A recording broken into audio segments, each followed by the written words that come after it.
Welcome to the Pottstown Area Health and Wellness Foundation's Webisode series on the opioid crisis. I'm your host, Beth Trapani, and in this webisode, we're talking about Real Response Matters, the treatment plan and treatment options for people who are addicted to opioids. And I'm joined by my guest, Ray Leap, and Ray is a nursing care manager for community health and dental care, and Danielle McLaughlin, a case manager supervisor for creative health. So thanks for joining us. 1 in 4 people who get long-term opioid treatment end up with an addiction, and it happens very, very quickly. Tell us about the pathways that you see people taking who end up in your care for opioid addiction. Some patients come in addicted from experimentation, getting it off the street, taking it from a friend, taking it from a family member, and their addiction starts that way.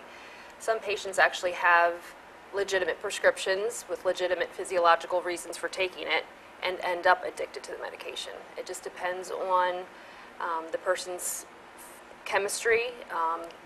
Everyone's different. Some people, it happens very quickly. Other people may take longer. I see various starts to their opioid addiction. If a doctor prescribes an opioid for you, say you're on it for a week, you're recovering from a surgery, can it happen that quickly? It can. Okay, so it's something to really be concerned about. If you find yourself feeling like you need more, what should someone do? Talk to their clinician, talk to their prescriber. There should be a plan when it's given to you. That's how I feel. At this point in the opioid crisis, there should be a plan. How long will I need to be on this? When should I start tapering it? When should I start being concerned that it's too much? But I don't think that conversation happens on a regular basis. What should someone do if they don't have health insurance? How can they access services? Well, they can come to community health and dental care. If they call our Center of Excellence line, that is a state-awarded position that we actually take phone calls for anyone who needs help with opioid addiction. If they don't have insurance, we have a sliding scale where they can get care at a very reasonable price. We will help them apply for Medicaid if they qualify. We will help them try to find services in the area so that they can get help. How treatable is this? Is it something that is tough? Is it insipid? Is it something that people can move past? What's the recovery like? It can be hard. It depends on how many years of use. Some people are really ready. Some people aren't so ready. They know they should be ready, but they just aren't. There's medication out there that does help, and that's why I'm the medication-assisted treatment nurse. That's what I manage, those patients. There is medicine out there that can help you, though. They're terrified of withdrawal, and that's their biggest fear. So we have medication now that can help with that. The treatment program, is it outpatient? Is it in-service? What can someone expect? Well, our treatment at Community Health and Dental is definitely outpatient. But if they... Right. At Creative Health, we're able to assess for outpatient services, inpatient services, and refer if MAT is appropriate for them.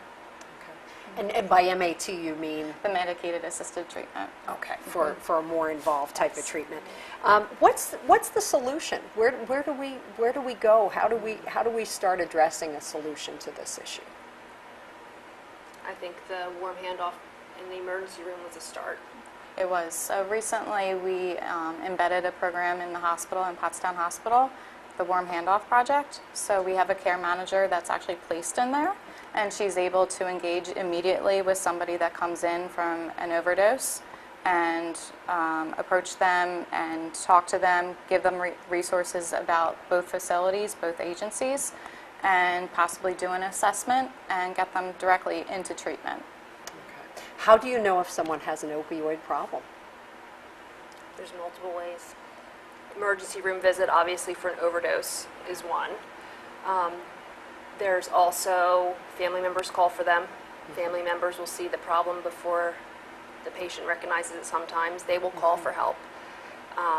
We get phone calls from probation, from jails, from rehabs. So child and youth services, so there's lots of referral sources that come to us because they recognize it sometimes before the patient does. What should you do if you have a family member who you think might have an addiction? Call the Center of Excellence. We will reach out to them. We try to get them to call the actual patient to call us, but if a family member calls, I'll ask them to put them on the phone. Are they willing to get help? If they're willing to get help, we can offer it to them. Great. And there's hope. You've seen success. Yes. Yeah. So if you or someone you know is addicted to opioids, or if you even suspect that there might be an issue, we ask that you refer to the resources on our screen. We have links and phone numbers. And also, for more information and more webisodes, please visit pottstownfoundation.org.